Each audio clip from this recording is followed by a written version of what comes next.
ఇవాళ స్కూల్లో టీచర్ ఒక సబ్మరీన్ యాక్సిడెంట్ గురించి చెప్పారు.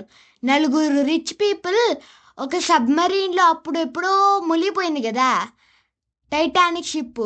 దాన్ని చూడటానికి సముద్రం లోపల వరకు వెళ్ళారంట. ఇంచుమించు 4 కిలోమీటర్ లోతుకు వెళ్ళారంట. అక్కడ వాటర్ ప్రెషర్కి తట్టుకోలేక పేలిపోయిందంట నాన్న. అంత స్ట్రాంగ్ సబ్మెరైన్ అలా ఎలా పేలిపోయిందన్న? Just water ప్రెషర్కే. మనం స్విమ్మింగ్ చేస్తాం కదా నాన్న, మనం ఎప్పుడు అంత ప్రెషర్ ఫీల్ అవ్వం కదా. మనం ఎందుకు ఆ ప్రెజర్ ఫీల్ అవ్వం అంటే మనం అంత డెప్త్కి వెళ్ళం కాబట్టి. మనం కిలోమీటర్స్ లోతుకి వెళ్ళం కదా. కానీ ఓ 20 ఫీట్ డెప్త్కి వెళ్ళినా సరే మనకు ప్రెషర్ డిఫరెన్స్ అయితే తెలుస్తుంది. ఒక్కొక్కసారి చెవులు నొప్పులు కూడా వస్తాయి. లోతుకి వెళ్ళే కొద్దీ ఎందుకు పెరుగుతుంది నాన్న ప్రెషర్? నీ మీద ఒక బకెట్ వాటర్ ఉందనుకో, ఓకే, బరువుగా అనిపిస్తుంది కదా. దాని మీద ఇంకో 15 బకెట్స్ వాటర్ ఉన్నాయనుకో, చాలా బరువుగా అనిపిస్తుందా? అలాగే లోతుకి వెళ్ళే కొద్దీ నీ పైన ఉన్న వాటర్ బరువు అంతా నీ మీదే ఉంటుంది. నువ్వు లోతుకి వెళ్ళే కొద్దీ నీ నెత్తి మీద ఎన్ని బకెట్స్ వాటర్ ఉంటాయో ఊహించుకో. అందుకే ఓషన్ డెప్త్కి వెళ్ళడం చాలా రిస్క్తో కూడుకున్న పని. ఓహో, ఇంట్రెస్టింగ్. అయితే నాకు ఇంకో డౌట్ వచ్చింది. చెప్పు. గాలికి కూడా బరువు ఉంటుంది కదా నాన్న, మరి ఎయిర్ ప్రెషర్ ఉండదా మన మీద? మన నెత్తి మీద కూడా చాలా కిలోమీటర్ల ఎయిర్ ఉంటుంది కదా. Excellent question. మరి వాటర్ అంత ప్రెషర్ ఉండదు, కానీ ఎయిర్ ప్రెషర్ కూడా చాలా ఎక్కువే. దాన్నే అట్మాస్ఫియరిక్ ప్రెషర్ అంటారు. ఎంత ప్రెషర్ ఉంటుంది? ఒక స్క్వేర్ ఇంచ్ మీద, అంటే ఒక అగ్గిపెట్టంత సర్ఫేస్ మీద 7 kg బరువు ఉంటుంది. అంటే ఒక స్క్వేర్ మీటర్ మీద, అంటే ఒక డైనింగ్ టేబుల్ అంత సర్ఫేస్ మీద 10,000 kg బరువు ఉంటుంది. అంటే 2 ఏనుగుల బరువు ఉంటుంది. నేను నమ్మను. అప్పుడు అగ్గిపెట్ట తప్పడైపోవాలి, మన టేబుల్ ఎరిగిపోవాలి. నువ్వు కూడా ఆ ప్రెషర్ని ఫీల్ అవ్వాలి కదా. ఎందుకు అలా ఫీల్ అవ్వమంటే చెప్తాను. అగ్గిపెట్టె లోపల కూడా ఎయిర్ ఉంటుంది అదే ప్రెషర్తో.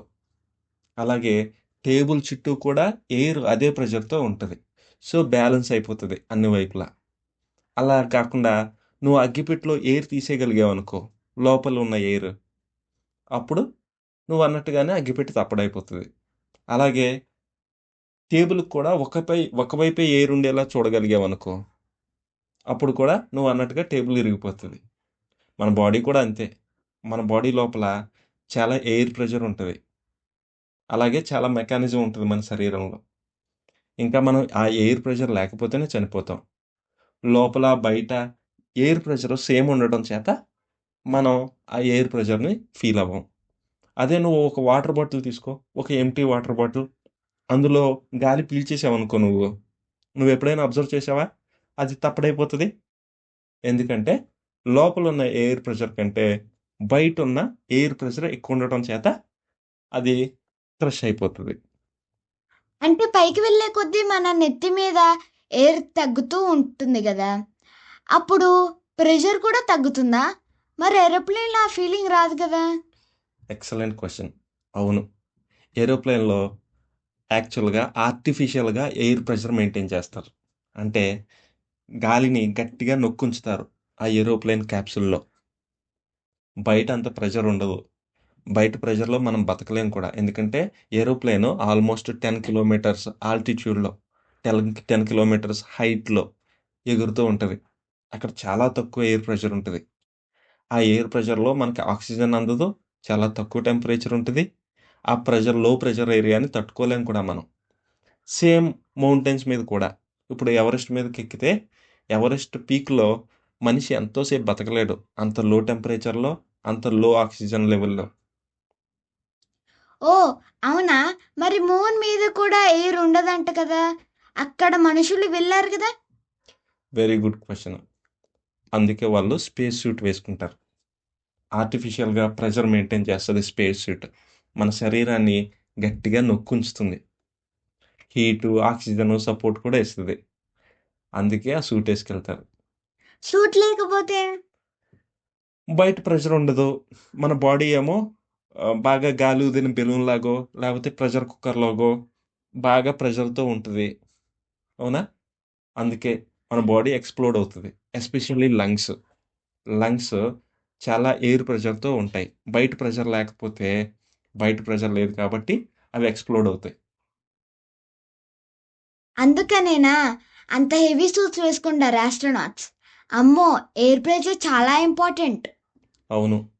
ఎయిర్ ఎప్పుడూ ఒక చోట నుండి ఇంకో చోటకి మూవ్ అవ్వడానికి కూడా కారణం మోస్ట్‌లీ ఎయిర్ ప్రెషర్‌లోని డిఫరెన్సెసే. బాగా టెంపరేచర్ ఉన్న చోట అంటే హాట్‌గా ఉన్న చోట ఎయిర్ ప్రెషర్ ఎక్కువగా ఉంటది. టెంపరేచర్ తక్కువ ఉన్న చోట ఎయిర్ ప్రెషర్ తక్కువగా ఉంటది.